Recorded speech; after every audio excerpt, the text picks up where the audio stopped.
Beyond the Mic with Sean Dillon. We're joined on the star line by Country Music Hall of Famer, member of the Grand Ole Opry, Ronnie Milsap. Sean Dillon, how are you, man? It's great to be on with you.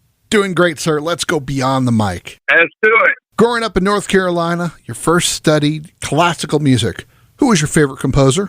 But when I started school, I started studying classical music, Mozart, Bach, Beethoven, and all that was fine. What other music influenced you and how it shaped your career? Hey, Sean, there was a lot of bluegrass back there. Patsy Cline, Ray Charles, Jim Reeves, all those people. Ronnie, you learned many instruments. Which one is your favorite? Piano. I learned piano when I was 8, and I can't quit. Well, I remember I learned to play violin when I was 7, and from that instrument, I basically transposed my understanding to the guitar. So I had a big Gibson J200 guitar. I used to, back then, Sean, I was playing in church a lot. Instead of going to college, you started a career in music. What did you study during your time at junior college? I was thinking I was going to study pre-law and go to law school. But I had an extraordinary teacher named Zell Miller who became governor of Georgia. I loved going to his classes. I thought, man, maybe I could teach political science. But, people found out that I played piano and sang a lot. All of a sudden, Sean, I was in a band. What do you remember about that first band? Oh, it was good. The guy who financed the band, we set up in his basement, and I taught him the songs. He said, we want to learn crying. Crying over you, the royal. I said, okay, it's in D natural, like dog. So I taught him the songs that we play every weekend. You remember the band's name? Yeah, it was called The Dimensions. It was good, too, man. It was great. We're joined beyond the mic by a man whose career has 6 Grammys, 8 CMA Awards, and 35 Billboard #1s, which is only behind George Strait, Conway Twitty, and Merle Haggard. Well, I got to do better, Sean. I got to keep working on it. Country music legend Ronnie Milsap goes beyond the mic. How does being considered a country music legend make you feel? I don't know about that. And I'm very grateful and thankful for the fans that have really made it happen for me. I know we're sitting down here right now at the venue. We're going to be ready to put on a show tonight, and I think it's going to be real good. Have you ever suffered from stage fright? No, I never did. I tell you, I did suffer from fright about being on television early on. Why? I remember being on the Mike Douglas show, and the fiddle player said, you got cottonmouth, don't you? And I said, yeah, I sure do. He said, let me bring you a cup of water. So he brought me a cup of water, and it went away. I think as you start to understand these things more, you're not as fearful of them anymore. Talk to us about how the energy of your audience affects your performance. Oh, I love playing for an audience. I've always loved that. How do you feed off that energy? Boy, I tell you, one thing that happens, the audience plays a major role in this. I mean, I could be on stage and doing my best to make sure that I had the song all together and that I was really into it and feeling it. But what happens, the audience throws that back to you. The audience can make me sing better that night than I ever thought I could. That's what they do. You talked about that professor who almost turned you into a political scientist. Yeah. But who else has influenced you? Well, Charlie Pride. We met him in Los Angeles playing at the Whiskey A Go-Go, and he said, Ronnie, you need to move to Nashville.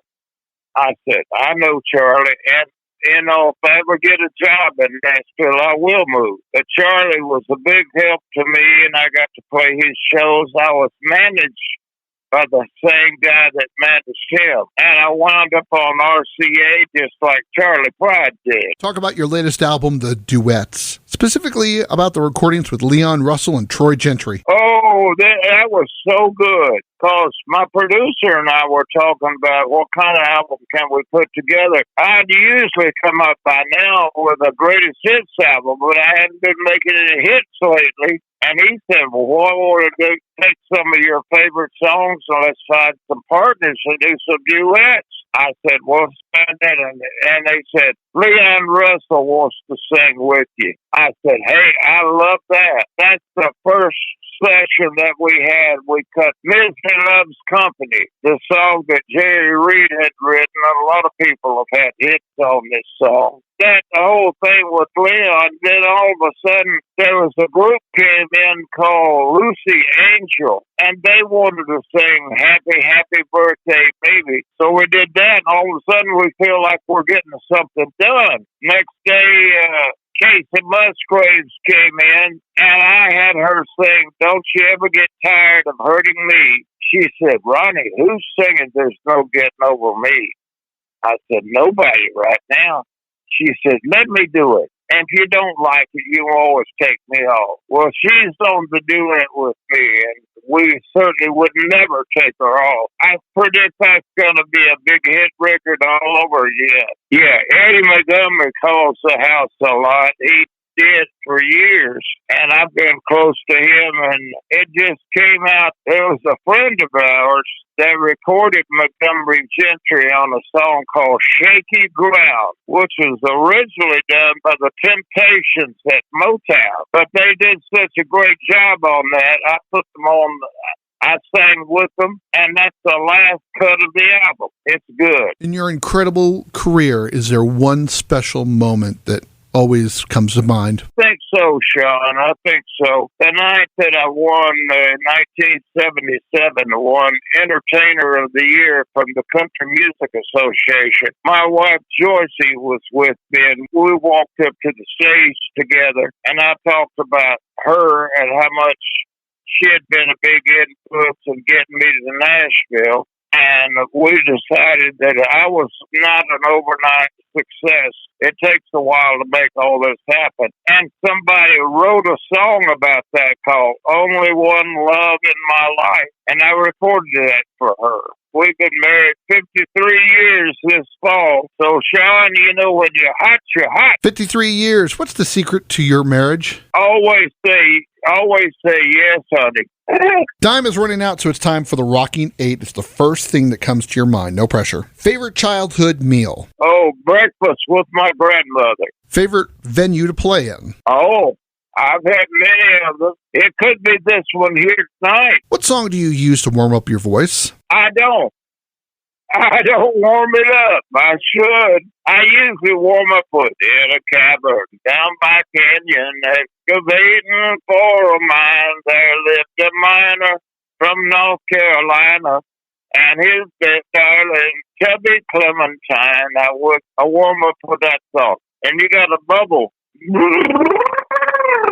And you got to keep your voice in shape. Last 3 songs you heard that weren't yours. I've got an Alexa out here, and I always say, Alexa, shuffle songs by Patsy Cline. I still think she had the most amazing career I could ever see. Favorite thing to do in your downtime? I wish I had some more. I'd like to record. I still like that. That's a lot of fun. Yeah, look for hit songs and find a way to get them.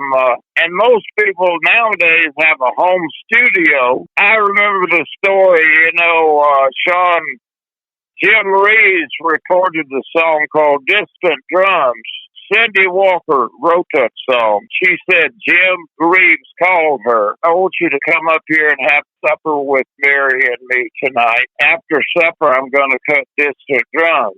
So what he did, he had an Amtech tape recorder at his house, and it set up with his guitar and his voice. And Chet Atkins took that tape down to RCA and put it on a multi-track and put a band all around it, and he had a number 1 record, 20 years after he already passed away. That's fascinating stuff. Yes, sir. What one thing would you change if you could? I wouldn't change a single thing about you if I could. The way you are just suits me to a T.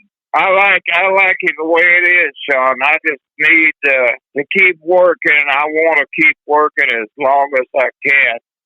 I noticed that Wanda Jackson had finally retired at 84, and she was a fantastic entertainer. So it comes and goes. We have our day in the sun, and we do the best with it we can. What are you most thankful for? I'm most thankful for my family, people and friends around me. And what do you have to say to your fans? They did for me something I probably could.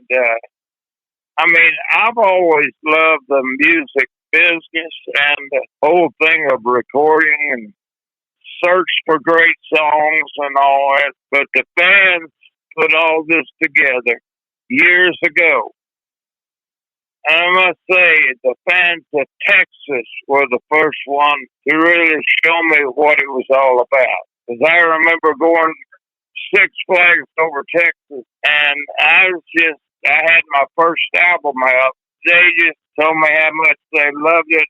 They expected big things out of me, and I said, hey, I'll try to do it. You tell me if something's not right, or if you like everything, tell me that too. But the fans have always made it for me, Sean. He's out touring at a city near you, and his latest album, The Duets, is available everywhere. Country music legend Ronnie Milsap, thank you so much for joining us today. Hey, Sean, it's an honor to be on with you. And if you're at the show tonight, have me on the show so I can meet you in person. And that, my friends, is Beyond the Mic.